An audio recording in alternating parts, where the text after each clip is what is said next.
अफिसको सोफामा सुतेका प्रधानाध्यापकको तस्बिर भाइरल।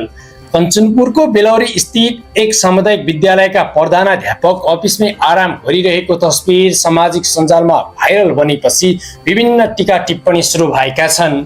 बेलौरी नगरपालिका 9 रत्नपुरमा रहेको त्रिभुवन माध्यमिक विद्यालयका प्रधानाध्यापक हरिश ओझा सोफामा सुतेको अवस्थामा देखिएको तस्बिर सार्वजनिक भएपछि चर्चा चुलिएको हो।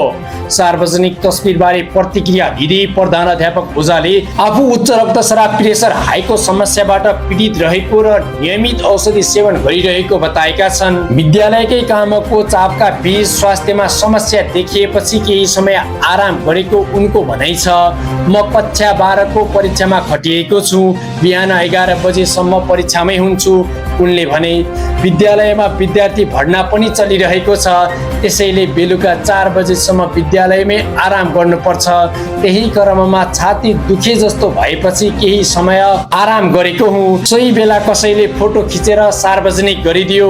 ओझाले आफूले विद्यालयकै काममा ओभरटाइम गरिरहेको बेला लुकेर तस्बिर खिची सामाजिक सञ्जालमा हालेर बदनाम गर्न खोजेको आरोप लगाएका छन्। उनले घटनाबारे प्रहरीमा उजुरी दिने तयारी समेत गरेको बताएका छन्। सत्य तथ्य जानकारीका लागि हेलो सुदूर मिडियालाई फलो गर्नुहोला।